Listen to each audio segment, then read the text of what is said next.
너는 너의 하나님 여호와의 명한 대로 내 부모를 공경하라.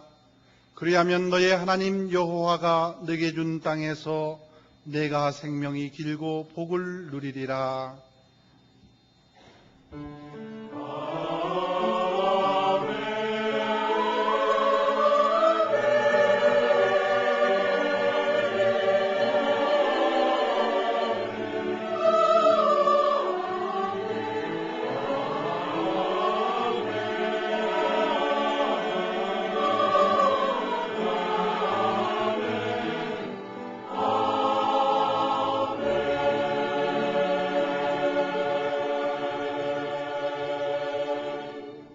이 시간 하나님께서 우리에게 주시는 구약의 말씀은 잠언 1장 8절 9절입니다. 구약 성경 910쪽입니다. 내 아들아, 내 아비의 훈계를 들으며 내 어미의 법을 떠나지 말라. 이는 내 머리에 아름다운 관이요 내 목에 금사슬이니라. 아멘.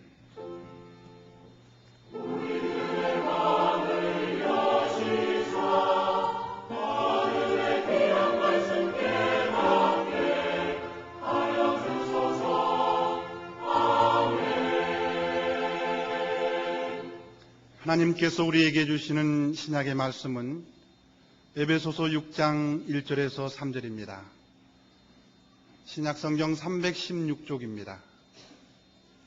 자녀들아, 너희 부모를 주 안에서 순종하라. 이것이 옳으니라. 내 아버지와 어머니를 공경하라. 이것이 약속 있는 첫 계명이니 이는 내가 잘되고 땅에서 장수하리라. 아멘.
성경 말씀은 일찍 기록된 말씀도 있고 나중에 기록된 말씀도 있는데 일찌감치 기록된 말씀 그 중에 레위기 19장 32절을 보면 너는 셋머리 앞에 일어서고 노인의 얼굴을 공경하며 네 하나님을 경외하라 나는 여호와니라 했습니다. 무슨 말씀입니까?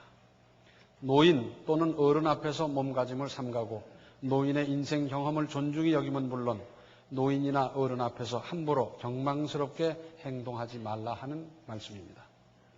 잠언 23장 22절에는 너 낳은 아비에게 충성하고 내 늙은 어미를 경히 여기지 말지어다. 잠언 23장 25절에는 내 부모를 즐겁게 하며 너 낳은 어미를 기쁘게 하라 했습니다. 오늘의 신약 본문, 구약 본문 말씀과 다 종합해서 살펴본다면 부모님 말씀에 순종하고 부모님을 존중하여 잘 공경할 뿐 아니라 기쁘게 해드리라 하는 것입니다. 왜 우리가 부모님의 말씀을 순종해야 됩니까?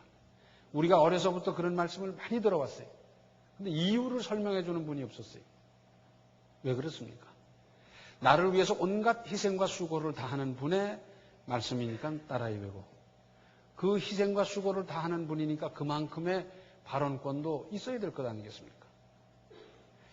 또 부모님을 존중하고 잘 공경하려는 것이고 기쁘게 해드리라는 겁니다. 마음 아프게 한다든지 서운하게 섭섭하게 한다든지 그런 것이 아니라 기쁘고 즐겁게 해드리라 그랬습니다. 또 요한일서 4장 20절에는 누구든지 하나님을 사랑하노라 하고 그 형제를 미워하면 이는 거짓말하는 자니 보는 바 그 형제를 사랑치 아니하는 자가 보지 못하는 바 하나님을 사랑할 수 없느니라 그랬습니다. 자, 보이는 형제를 사랑하지 못하는 사람이 보이지 않는 하나님을 사랑한다. 거짓말이라는 거죠.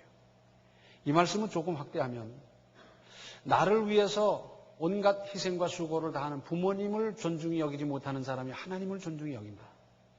그 부모님의 말씀을 따르지 못하는 사람이 하나님의 말씀에 순종한다. 이건 있을 수가 없지요.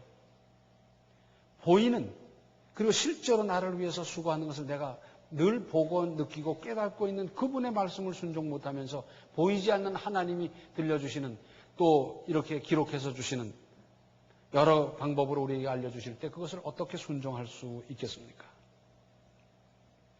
동양 3국, 중국, 일본, 한국 그 중에서도 우리나라에서는 특별히 효를 강조해서 가르치고 배우고 실행했었는데 언제부터인지 이러한 전통이 흐지부지되고 말았습니다. 뭐라 그랬습니까? 효는 백행의 근본이라 그랬습니다. 사실입니다. 부모 자식 간의 관계가 정상적으로 되지 않고 보면 다른 관계가 정상화될 수가 없어요. 부모 자식 간을 일촌이라 그러잖아요. 그런데 그 기초인 일촌이 잘못되고 보면 2촌, 3촌, 4촌, 5촌 관계는 물론이고 다른 사람들과의 관계도 바로 될 수 없습니다. 일촌 관계가 잘 돼야 되죠. 어버이 주일을 맞으면서 몇 가지 살펴보면 먼저 완전한 부모님은 없다 하는 겁니다. 혹 연세 높아 가시면서 건망증으로 무슨 실수를 하실 수도 있고 어차피 완전한 인간이 없듯이 완전한 부모님도 있을 수 없습니다. 그러나 그분들이 베푸신 희생과 수고를 생각해 보십시오. 부모님의 어떤 허물이 있다 해서 그것과 내가 불효하는 것과 무슨 상쇄시킬 수 있는 일입니까? 그럴 수 없습니다. 다 갖추어 있고 나무랄 거 없고 거의 완벽한 부모님을 섬기는 것, 모시는 것 누가 못합니까? 그건 누구든지 할 수 있어요. 아무리 불효 자식도 할 수 있는 일이에요. 그러나 다소 부족한 면이 있음에도 불구하고 정성껏 보살피며 공경했을 때 그럴 때 얼마나 고귀한 일입니까? 그리고 그렇게 함으로 말미암아 효자라고 그러고 효도했다고 그러고 효녀라고 그러고 그러지 않습니까? 뿐만 아니라 부모님께 순종하고 그 교훈을 존중히 여기라 그랬어요. 부모님이 늘 말씀하시기를 얘야 사람은 아무쪼록 부지런해야 되느니라. 그러면 부지런해요. 부지런하게 살아요. 또 내가 그렇게 산 모습을 자녀들에게 보이고 가르치고 그렇게 해야 됩니다. 그런데 어떻게 요즘 그렇게 합니까? 부모님 말씀은 요즘 아이들 안 들어도 되는 걸로 알아요. 부모님이 이렇게 해라. 안 들어요. 또 얘기해도 안 듣고, 또 얘기도 안 듣고. 몇 번씩 그냥 하면 마지못해 하는 척하고. 그런데 이건 스스로 나 자신을 짐승 만드는 거예요. 때려서 듣고 마지못해 듣는 건 짐승이나 하는 거지 사람은 그렇게 하는 게 아니에요. 사람은 이게 부모님의 말씀이니까 그래서 이걸 존중히 여기고 따르고 그 말씀대로 행하고 그게 정상적이지. 말이 안 돼서 때려야 되고 말이 안 돼서 어떤 위협을 가해야 되고 불이익을 가해야 움직인다. 이건 벌써 짐승이에요. 다른 사람이 아니라 부모님의 말씀이기 때문에 그 교훈이기 때문에 존중하는 거고 또 기쁘게 해드리라는 겁니다. 이것은 하나님의 명령인데 어떻게 우물우물 넘어갈 수 있는 일입니까? 부모님의 하해 같은 은혜는 자식이 아무리 공을 다해 봉양한다 하더라도 다 갚을 수 없는 것이 사실인데 그나마 소홀히 한다면 그것은 믿음일 수가 없습니다. 불효는 믿음이 아닙니다. 효도하는 것이 믿음이고 효도하는 것이 신앙이고 효도하는 것이 하나님의 뜻이고 하나님의 명령입니다. 그런데 나는 부모님이 이미 세상을 떠나셨는데 또 내 나이도 꽤 지긋한 형편인데 어떻게 하나 나는 그와 해당이 없다 그러겠어요? 막상 부모님이 세상 떠난 후에 후회와 자책, 회한으로 나를 보내겠습니까? 나는 불효했다. 나는 그때 잘못했다. 그러면서 가슴을 치며 그런 세월을 계속 보내겠습니까? 아닙니다. 성경엔 방법이 나와 있어요. 그래서 주의 이름으로 소자에게 냉수 한 그릇 대접한 것은 주님을 대접한 것이고 하나님을 대접한 거라고 분명히 나와 있어요. 그래서 혹 부모님이 안 계시다고 하면 우리가 신앙으로 믿음으로 돌볼 수 있는 분들이 얼마든지 많이 있지 않습니까? 작은 어머니, 작은 아버지, 이모님, 그런 친척 되시는 분들도 있고 외롭고 쓸쓸하게 노후를 보내는 이웃 노인들도 얼마든지 계시지 않습니까? 그런 분들 돌보는 것은 믿음으로 그분을 돌보는 것은 내가 못한 부모님께 하는 것이고 예수님께 하는 것이고 하나님께 하는 것으로 분명히 그렇게 계산해 주시는 거죠. 나야 이제 다 늙었는데 아니에요. 방법이 있어요. 목회를 하다가 은퇴하셔서 89이 되신 목사님이 계신데 이 목사님은 지금 노인정을 찾아다니면서 노인들을 위로하고 그 하소연을 들어주고 혹 안마를 해주고 주물러주고 그러면서 복음을 전하고 있어요. 그 노인들 중에는 나이를 볼 때 89 할아버지 목사님보다 훨씬 젊은 분들이 많아요. 사실 60 됐는데 그때 치매 걸린 분들도 있고요. 65인데 벌써 쓰러진 분도 계시고 그렇잖아요. 89 되신 할아버지 목사님보다 젊은 노환 환자들이 그렇게 많은데 당신보다 나이가 어리지만은 찾아다니면서 그들을 위로하고 붙들어주고 하소연을 들어주고 복음을 전하고 그러고 있습니다. 왜 그렇습니까? 당신이 못다한 효도 그걸 생각하면서 나보다 혹 어리더라도 그러나 부모님께 하는 마음으로 그렇게 하는 거예요. 얼마나 고귀합니까? 원래 우리나라 사람들의 생각에는 내 부모 근중한 줄 알면 남의 부모도 근중한 줄 알아라. 그렇게 가르침을 받아들였어요. 그래서 내 아버지 존귀한 줄 알면 아버지 친구나 아버지 연배된 분들이나 그저 아버지같이 알고 섬기고 예의를 다하고 그러는 거예요. 어머니 귀한 줄 알면 어머니 친구분들, 어머니 연세, 어머니 이웃분들 다 그분들도 어머니 대하듯이 그렇게 예의를 다하고 공경하고 다 그러는 것이었어요. 또 부모 공경하는 것도 가르쳐야 합니다. 반드시 가르쳐야 합니다. 내가 늙어서 대접받고 싶어서라기보다도 자녀의 장래를 위해서도 그렇습니다. 오늘날은 가정에서 이것을 안 가르쳐서 문제입니다. 가정에서 관심의 대상은 뭐냐? 성적이에요.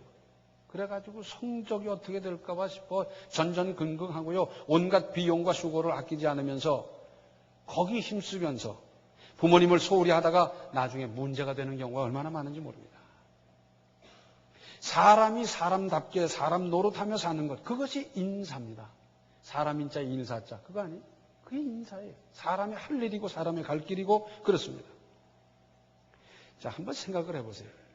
가정에서 아기들이 쭉 보고 자라는데 어머니 아버지가 할머니 할아버지 잘 섬기고 잘 보살피고 봉양하고 하는 모습을 쭉 보고 아이들이 자라면 이렇게 자란 아이들은 나중에 커서 사회 나가서 선배라든지 직장 상사라든지 윗어른이라든지 그런 분들을 잘 돌보고 섬기고 예의를 갖추어 대하고 다 그렇게 될 거 아니겠어요?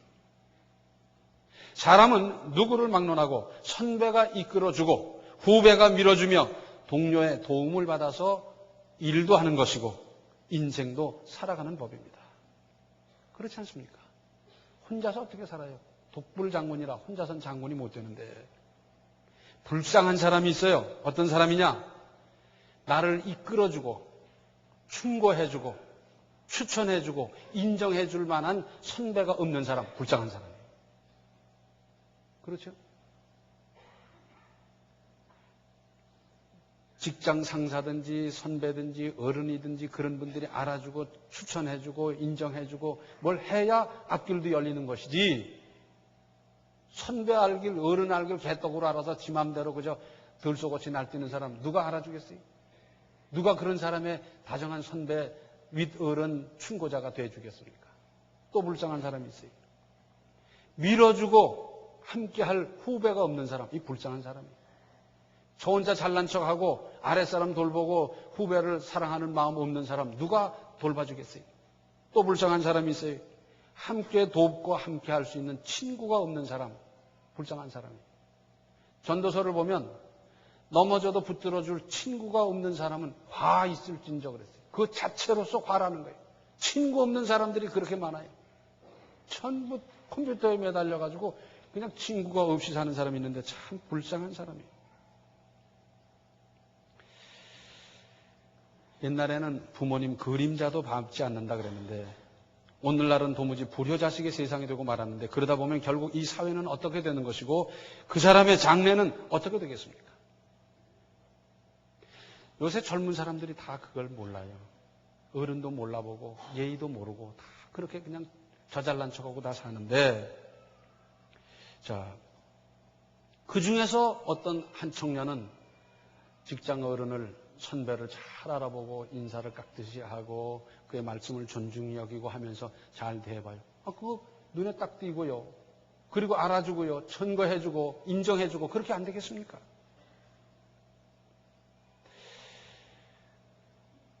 직장에서 그런 이야기가 많이 들려요.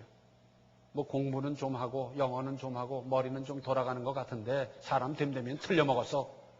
그러면 그 사람은 벌써 앞길이 탁 막힌 거예요. 딱 막힌 거예요. 가정에서 할머니, 할아버지 섬기는 모습을 쭉 보면서 자란 아이들은 벌써 사회생활에서 이거 점수 다 따놓고 들어가는 거예요. 얼마나 좋습니까? 얼마나 좋습니까? 그러니까 내가 늙어서 대접받기 위해서 효도를 가르친다기보다 자녀들이 사회에 나가서 적응하게 하기 위해서라도 이것은 절대적으로 가르쳐야 될 일인데 성적 공부하다가 이건 놓쳐버리고 이걸 안 가르치고 그리고는 나가서 들소같이 뛰는 것이 지금 오늘날의 현실인데 내 자식 안 그렇다고 장담할 사람이 있습니까? 부지런히 가르쳐야 됩니다. 배워야 됩니다. 그 배우는 것이 몸에 벨 정도로 잘 가르치고 배워야 되지요. 또 부모님께 효도하는 것은 못해서 문제지. 이건 사실은 당연하고도 당연한 일인데 그 당연한 일을 하는데 하나님께서는 상급까지 약속해 주셨어요. 형통하고 장수하겠다 그러셨어요. 십계명을 한번 보세요. 살인하지 말라. 살인 안 하는 거 당연하지요. 그런데 살인 안 했다고 야, 너 잘했다 그러고 상 줘요? 없습니다. 거짓 증거하지 말라. 그 거짓말 안 하고 진실하게 살면 그의 진실을 알아주는 것까지는 있으나 뭐 하나님께서 너 진실하게 살았다고 상 준다고 성경에 그런 기록이 없어요. 당연한 거예요. 저를 낳아주고 길러주고 온갖 희생과 수고를 다한 부모님을 위해서 열심히 돌본다. 얼마나 당연합니까? 무슨 상급은 나중 문제고 부모님을 사랑하는 마음, 존중히 여기는 마음, 그 은공을 생각하면서 열심히 섬겼더니 저절로 형통이 따라오고 장수가 따라오게 그렇게 돼 있어요. 철이 났다 그게 뭡니까? 뭘 가지고 철났다 그래요? 대학교 들어가면 철난 겁니까? 아닙니다. 부모님의 수고와 은공을 알면 그때 철난 거예요. 아직도 철 안 난 사람이 얼마나 많은지 몰라요. 누가 그러더라고요. 요새는 철이 없대요. 겨울에도 수박 먹고 그런 시절이 돼서 철 없는 걸 먹다 보니까 사람들이 전부 다 철이 없어져 버려요. 자, 옛날 어른들이 그랬어요. 저도 시집장가 가서 아이를 셋쯤 낳아서 길러봐야 부모님의 은공을 안다 그랬어요. 지금 기성세대 여러분 생각해 보세요. 우리를 길러주신 부모님들이 우리를 기를 때 수고가 어떠했습니까? 그때 냉장고가 있었습니까? 세탁기가 있었습니까? 전쟁 후에 얼마나 어려운 그 시절에 7, 8남매는 보통이고 한 타스씩 낳고 그러던 그 시절에 얼마나 고생스러웠어요. 그 고생하며 우리를 길렀던 그 부모님들 우리가 모른다면 되겠어요. 그런데 요즘 애 셋을 낳고 셋을 길러봐야 그나마 알 수 있는데 셋을 안 낳는 거예요. 하나 둘 낳으니까 이거 철 들겠어요. 그런데 셋을 낳고도 철이 안 든 사람이 있어요. 어떤 사람이냐? 친정에 와서 여전히 뜯어가는 사람. 그 사람은 철 안 든 사람. 그 수고와 그 은공을 생각하면서 하나라도 보태드리고 어떻게든지 위로가 되게 할 생각을 해야지. 어떻게 친정에 와서 뭐 뜯어갈 거 없나 하는 사람. 이거 벌써 철 안 든 거예요. 자, 부모님께 효도를 하면 이 땅에서 장수하고 형통한다 그랬는데 이 말씀을 뒤집어 보면 어떻게 되는 겁니까? 불효하고서는 형통하게 살긴 틀렸고 장수는 아예 생각지도 말아라 그 말이에요. 집집마다 전통이 있어요. 그래서 효도하는 전통이 있는 집 쭉 그게 내려와요. 그런 집 잘 되더라고요. 장수하더라고요. 그런데 이런 전통이 없이 막무가내로 아무렇게나 살고 그냥 뭐 어른을 어른 대접 안 하고 하는 그런 집안이 또 있는데 보니까 그 잘 안 돼요. 장수도 별로 못 하더라고요. 하나님께서 그렇게 정해놓으신 법이기 때문에 그럴 수밖에 없어요. 하나님의 명령이고 사람으로 생겨나서는 당연히 할 이 일을 잘 감당해서 이 땅에서 형통하고 장수한 그 은혜가 가문마다 임하는 그 역사를 이제부터 시작하시기를 바랍니다. 기도하시겠습니다. 은혜로우신 아버지 하나님, 누가 부모님 앞에서 효도했다고 장담할 사람이 있겠습니까? 우리가 온갖 희생과 수고를 다해도 부모님의 그 수고를 어떻게 다 갚을 수가 있겠습니까? 부족하나마 저희들이 할 수 있는 대로 참으로 부모님을 잘 섬기게 하시고 부모님이 안 계시면 주변에 있는 어른들을 잘 섬길 수 있는 마음 주님 허락하여 주시고 그렇게 해서 가정마다 형통하고 장수하는 은혜가 임하게 하시고 형통과 장수가 계속되는 전통이 되는 본이 되는 아름다운 가문을 이루어갈 수 있도록 주여 도와 주시옵소서. 예수님의 이름 받들어 간절히 기도하옵나이다. 아멘. 부모님을 잘 섬겨서 이 땅에서 형통하고 장수하십시오. 지금은 생명의 주 예수 그리스도의 은혜와 하나님 우리 아버지의 극진하신 사랑과 성령의 감화, 감동, 충만, 교통하심이 부모님을 잘 섬기기로 결심하고 실행하기로 작정하는 모든 성도들 머리 위에 이제로부터 영원토록 함께 계시기를 간절히 축원하옵나이다. 아멘.